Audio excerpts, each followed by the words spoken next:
only use my left hand for, like, I really literally use my left hand for everything. The only reason I stopped is because I found out that the left side is the side that you would use.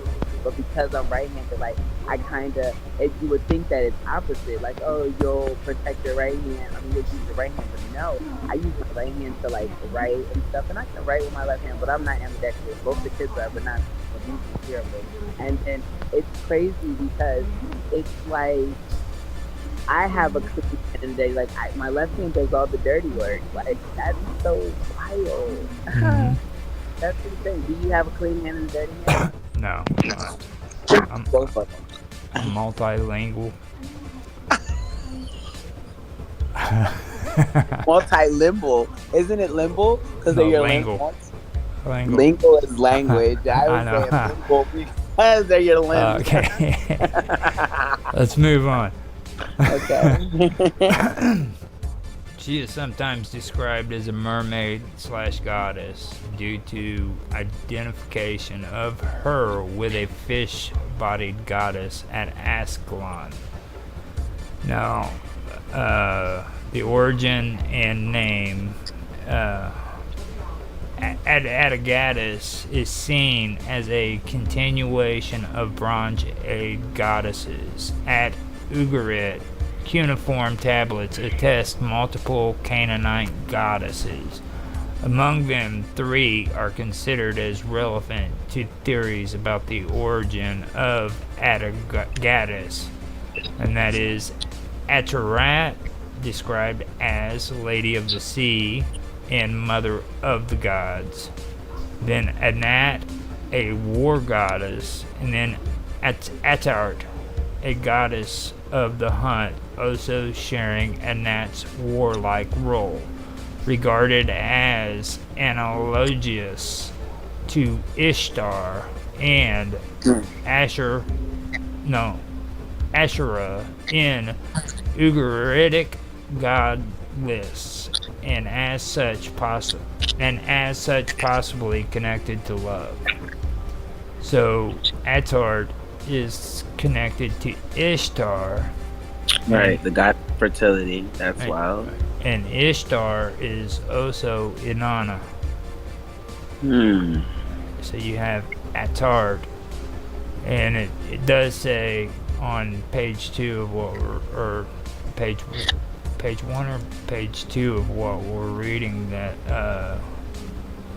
there is influence, Sumerian influence when it comes to a lot of stuff that comes out of that area. So John Day asserts that all 3 shared many traits with each other, and many have been worshipped in conjunction or separately during 1,500 years of cultural history. While the worship of Ashtart and Anat as a pair is well attested, Steve A. Wiggins found no evidence Ashtart was ever conflated with Atharat. He also pointed out that the concept of Atharat, Anat, and Ashtart as a trinity of sorts popularized by authors like Titva, Framer, Kensky, is modern and ignores the role of other deities in Agarit. For example, Shapash. Now, Shapash, is a version of what later became Shamash. And actually, that Shapash has got something to do with something important too, as well as the importance of the connection between Atharat and I, or L. Are we gonna go back to Sharash? Shapash? Is that the one? Shapash. I said Sharash. No, Shapash Shapash. was a Shapshu or Shapsh, and also Shamshu was a Canaanite sun goddess.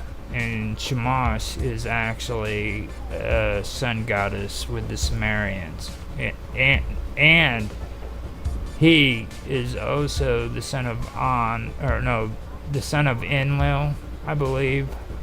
Now, the weird part about Shamash is he also blends into Mithra actually. But Shamash is maybe a Babylonian god. I'm not sure if he started out as a Sumerian god, but he could have been Babylonian. So he was actually the twin of Ishtar, to be honest. Who was? Shamash. Shamashu. Yeah. Shamash and Shamashu. Okay, but it says it's a girl. No. Wait, let me see that. Shapshi, and also Shamashu No, was the Canaanite sun about, goddess. we're talking about Shapash. Oh, Shapash. Oh, not this little bubble that you have pulled up here. Little bubble. Oh. Yeah, I went. That's what I thought we were talking about. Yeah, it's down here at the bottom, just under origin of name. You'll see. I see Shapash. It's pretty interesting. Oh, wait a minute. Yeah, hold up. It does say female. goddess, yeah. Her most common epithets in the ergatic corpus are NRT, in the Pantheon list, KTU1. Yeah. All that good jargon. Yeah, but Shamshu and Shapsh and Shapshu. It was a Canaanite sun goddess. Yeah. And then when I read a little bit further, it talks about the correlation to the Phoenicians, but I mean, we haven't gotten over there the image of, we haven't yet to get there, but yeah. This is all related to that Assyrian queen, by the way. Really? Yeah. Huh. I mean, that's some cool stuff. Mother of the goddess. Mother of the gods. Mm-hmm. He also pointed out that the concept of Etherot, Anat, and Ashtart as a trinity of sort, popularized by authors like Tikvia, Framer, and Kensky, is modern and ignores the role of other deities in Ugarit, for example, Shapash, as well as the importance of the connection between Atherat and El. Now I'm thinking now El, I believe, is the god that Christians and Jews worship. So if that's an El, it could be an I. And see, it says Shamashu was the royal messenger of El. Okay. Shapash. I'll bring it back here. It says Shapshu, Ugaritic, or Shapsh, and also Shamshu was a Canaanite sun goddess. She also served as the royal messenger of the high god El. Yeah, there we go. That's it. That's him. I know the statue right there in the picture. Her probable father. Her most common epithet in the Ugaritic corpus are it's the same stuff. Also translated as torch or luminary of the gods by various authors. Great Lady Shapshu, Eternal Shapshu, in the Pantheon list, KTU, and all that. Yeah, that's pretty cool. Do you know that there's like pictures of like Set and man, there's like three, and they say that that's the Holy Trinity, quote unquote, in Egyptian history anyway. Like, does he not look like one of those statues? Or maybe I'm. Well, with this statue, I'd have to say you would have to like compare the Details. the time period, really see which ones goes back the farthest to see which one was older and which one is similar to which one, you know what I mean, which one came first. Right. Which one is mimicking the other? Right, I got you. You know, because they had a habit of doing that back then. Now down here in the cult area, if you notice under occult, it finally mentions Shamash. It says, unlike Shamash or Utu, which Utu is Shamash. Mm-hmm. Yeah, see. Shamash was... Yeah. So Shamash was the ancient Mesopotamian sun god, earlier known as Utu. He was believed to see everything that happened in the world every day, and was therefore responsible for justice and protection of travelers. As a divine judge, he could be associated with the underworld. Oh, that's interesting.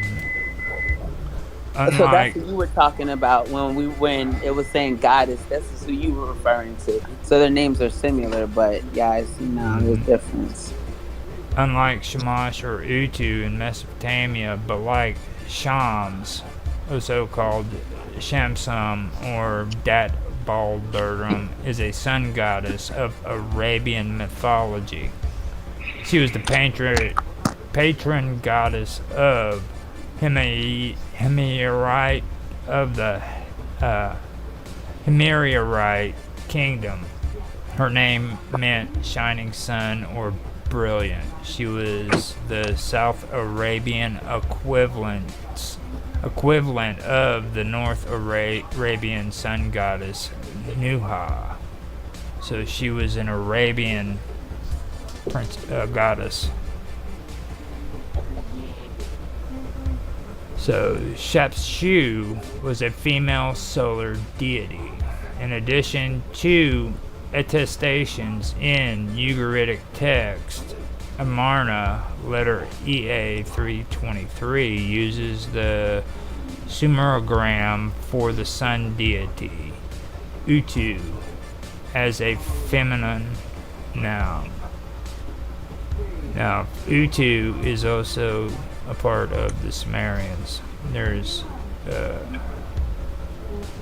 two Utus. There's Utu Shamash, and then there's a female who is Utu. But that Utu is a spider. What's the significance of the spider?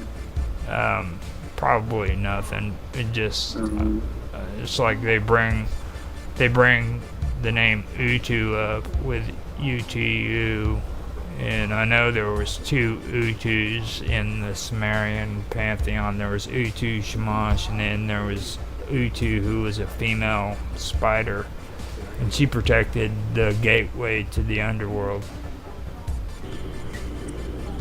Where did you go for this? Because I'm looking on mines and under cult. Because I'm looking at something else. I'm looking at the link that you sent me about Ataragilus. I clicked on Shapshu. I see here. Okay, and that's how you got to the code. Because I don't. I clicked. Oh no, I clicked on the wrong one. That was the guy. Let me post this link.